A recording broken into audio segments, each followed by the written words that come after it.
नमस्ते बच्चों। आज हम सभी देखेंगे पाठ 6 अक्लमंदी। ये पिछली बार हमने इसका पहला भाग पढ़ा था।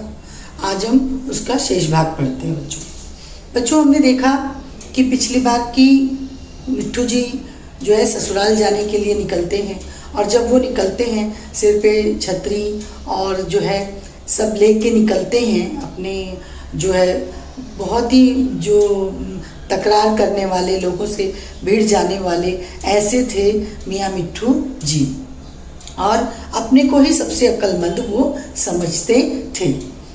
जब वो तेज धूप में ससुराल के लिए निकलते हैं तो उस समय जो है वहाँ पर उन्हें अचानक क्या होता है, उन्हें बहुत तेज धूप लगती है, और जब वो छायादार पेड़ देखते हैं तो वहाँ पर वो क्या करते हैं कि उसके नीचे विश्राम करने लगते हैं।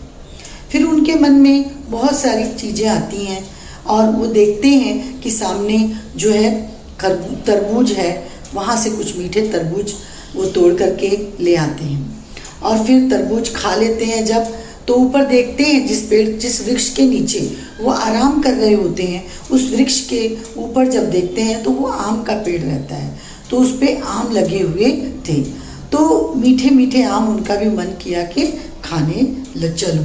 तो इसके आगे क्या होता है बच्चों, वो हम चलिए अपनी पुस्तक में देखते हैं।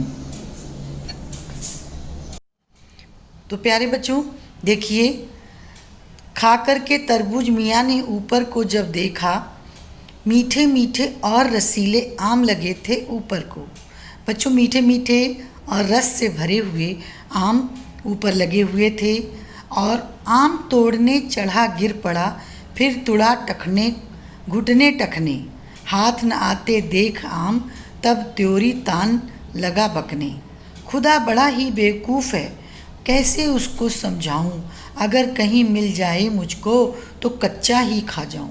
देखिए बच्चों, यहाँ पर क्या होता है कि जब मियाँ मिट्ठू आम तोड़ने के लिए चढ़ने लग गए, उनके मन में आम खाने की लालसा इच्छा जागृत हो गई, और वे उसको तोड़ने के लिए आम के पेड़ पर चढ़ने लग गए।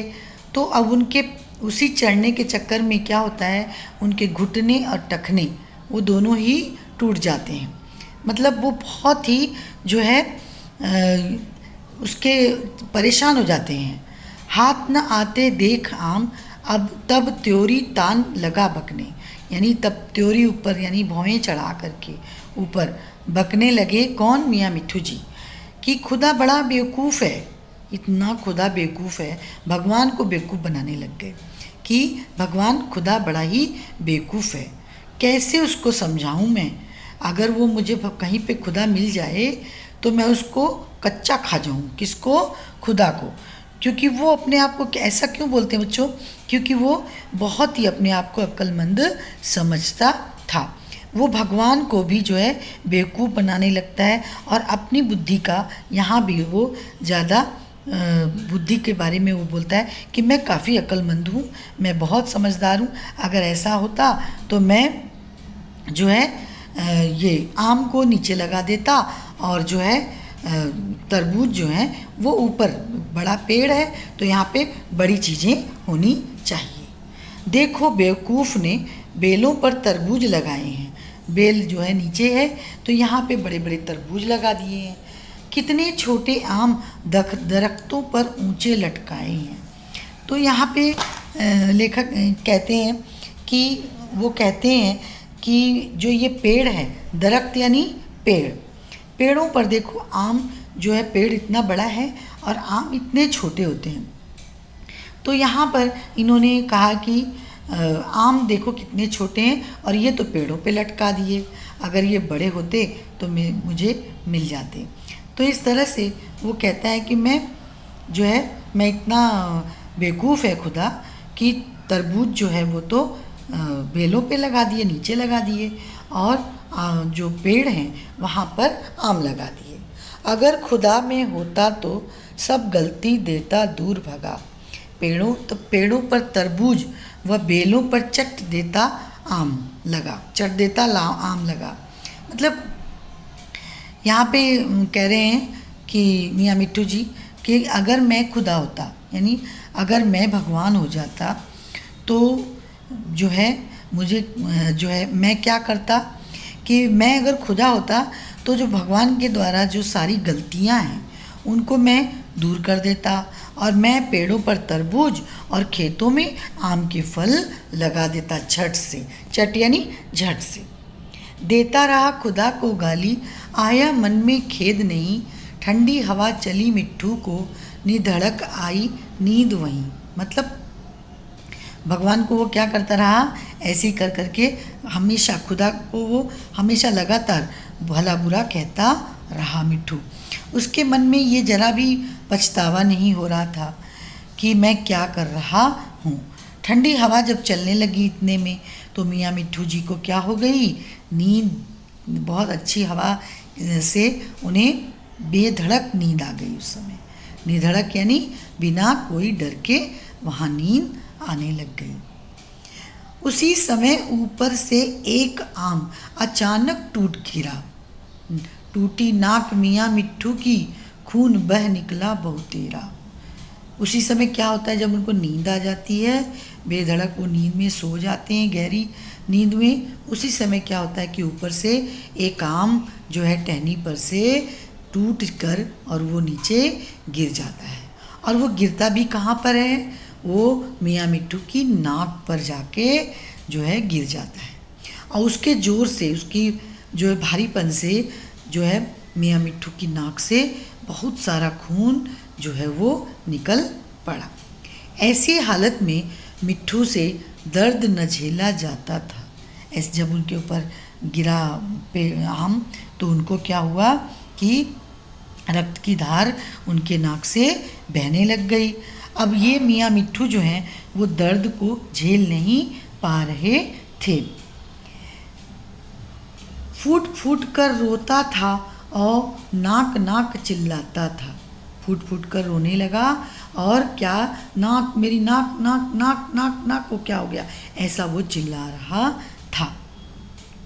इसके बाद क्या होता है बच्चों, देखते हैं।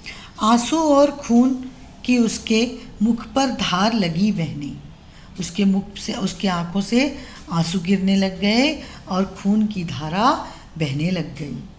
हाथ जोड़ फिर रोता रोता होकर खड़ा लगा कहने, खुदा बड़े तुम अक्लमंद हो, मुझे लगा है आज पता, नहीं बुराई कभी करूँगा, कर दो मेरी माफ़ खता। अगर आम के बदले ऊपर ये तरबूज लगे होते, मेरा निकल कचूमर जाता, घर वाले किसको रोते। अब देखो बच्चों, यहाँ उसको सद्बुद्धि धीरे धीरे आ रही है।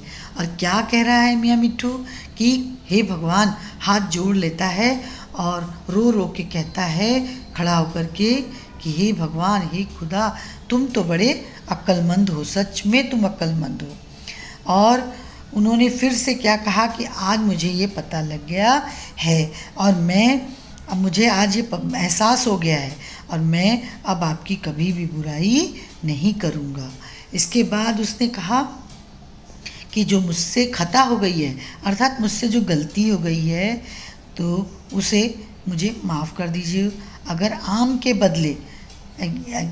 के बदले ऊपर अगर ये तरबूज लग जाते, इतने बड़े आम छोटे हैं जबकि, और मेरी नाक उसकी वजह से टूट गई, अगर कहीं तरबूज होते तो मेरी नाक का तो कचूमर ही निकल जाता, अर्थात मेरा चेहरा ही किसी को जो है पहचान में नहीं आता और मेरे घर वाले फिर किसके लिए रोते, किसको देख देख करके रोते कि हाय कौन है ये मियाँ मिट्ठू। तो इस तरह से जो है आपकी ये जो कविता है अक्लमंदी पाठ 6, ये काफ़ी अच्छी कविता है बच्चों, और इसे आपको जो है पढ़ना है अच्छे से। आप लोग इसको याद कीजिए और जो है इसको पढ़िए, इसके जो है इसको समझने का प्रयत्न कीजिए, और जो है इसमें जो भी आप इसके अलावा जो चुटकुले हैं, हास्य गीत हैं, वो सब आप एकत्रित करके रखिए। जैसे मियाँ मिट्ठू जी की कविता आपने पढ़ी अक्लमंदी, वैसे ही हमको कभी भी इससे सीख क्या मिली बच्चों, कि हमें प्रकृति को कभी भी चैलेंज नहीं करना चाहिए। अर्थात प्रकृति को कभी भी हमें चुनौती नहीं देनी चाहिए। प्रकृति जो देती है वो अच्छा देती है, सोच समझ कर देती है, हमें उस पर कोई प्रश्न चिन्ह नहीं लगाना चाहिए। तो बच्चों, आज आपने ये कविता आपकी पूरी होती है, और जो है अगले वीडियो तक अगली बार हम फिर मिलेंगे। और आज के लिए इतना ही। धन्यवाद।